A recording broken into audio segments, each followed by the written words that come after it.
नमस्ते साथीहरू, सन्चै हुनुहुन्छ? आयो हजुरहरू सबैजना सन्चै हुनुहुन्छ होला। म पनि यहाँ सन्चै छु। यो चाहिँ मेरो फर्स्ट मिनी भ्लग हो है। हजुरहरूले साथ सपोर्ट दिनुहुन्छ भनेर पुरा विश्वास छ है मलाई चाहिँ। मेरो बिहानीको सुरुवात चाहिँ यसरी नै हुन्छ है।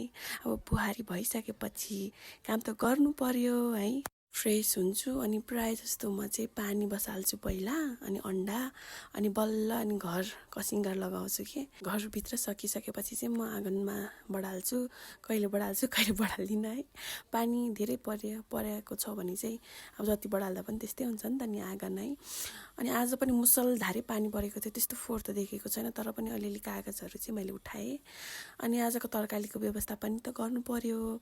तरकारी केही पनि छैन कि यो फर्सी चाहिँ हिजो मैले लिएर आएको थिएँ, अनि यही पकाउनु पर्यो भनेर चाहिँ मैले यही काट्नतर्फ लागेँ। हजुरहरूलाई कस्तो लाग्छ हौ फर्सीको तरकारी? आजबाट मिनी भ्लग स्टार्ट गर्छु भनेदेखि मलाई होइन रातिको निन्द्रा उडेको छ कि साथीहरू है। 11, 12, 1 बजेसम्म त होइन निन्द्रा लागेन अनि बल्ल बल्ल लागेको निन्द्रा पनि होइन कहिले 4 बजे बिम्जिन्छु, कहिले 5 बजे होइन। उठ्दै सुत्दै कि म त कस्तो कि यस्तो डेडिकेसन चाहिँ हुनुपर्छ है भिडियो बनाउनको लागि है। साथ सपोर्ट गर्ने त हजुरहरू हुनुहुन्छ नै है। हिजो त कस्तो डर लागेको थियो है, भोलि कसरी बनाउने के गर्ने भनेर। तर आज त डर लागेन। तर मान्छेले जीवनमा चाहिँ कोसिस चाहिँ गर्नु सक्नुपर्ने रहेछ है। हेर्नु न साथीहरू, कस्तो राम्रो भ्यू है। बिहानको घाम है, चिरबिर चरी अनि यस्तो भ्यू हेर्न पाउँदा त हो स्वर्गमै बसे जस्तो फिल हुन्छ हौ मनकामनामा बसिसकेपछि त है। अनि मेरो काम सुरु हुन्छ अबबाट। पहिला तातो पानी खान्छु अनि बल्ल काम गर्छु। ल भाँडा माज्नु पर्यो नि, भाँडा माज्दैछु म चाहिँ। अनि भाँडा माझिसकेपछि चाहिँ कुकिङ स्टार्ट हुन्छ। अब मेरो डेली रुटिनै यही हो है। बाबुलाई अब स्कुल पठाउनु पर्छ। ऊ चाहिँ बाबुको साथी पुतली अनि जहिले आउँछ कि ऊ चाहिँ है। अनि आएर अनि बाबु सुतिरहेको हुन्छ तर पनि आएर बसिरहेको छ कि बाबुलाई पर्खेर।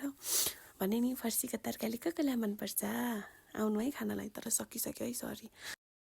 बाबुलाई खाना खुवाएर पनि रेडी गरेर पनि स्कुल पुऱ्याउन जाँदैछु म चाहिँ बाई बाई भन्दैछु है। अनि फर्केर पनि है हामी चाहिँ हेल्थ पोस्ट जाँदैछौँ कि हेल्थ पोस्टमा चाहिँ आज स्वास्थ्य शिविर थियो। अनि आज र भोलि पनि छ है। आज जानु नभएकोहरूले चाहिँ भोलि जान सक्नुहुन्छ है। हामी चाहिँ गएर आइसके। एकदम मलाई चाहिँ राम्रो लाग्यो कि है। अब हामी त बाहिर जानु पनि सक्छौँ नि त, तर बाजे बोजे बुढापाकाहरूलाई त अब बाहिर होइन अब मान्छे चाहिन्छ। अब टाढा पनि हुन्छ नि त। अनि उहाँहरूलाई चाहिँ एकदम राम्रो लाग्यो कि यहाँ सुगर प्रेसर हरेक कुरा के मुटु रोग सम्बन्धी होइन हरेक कुरा यहीँ चेकअप गराउनु पाउँछ।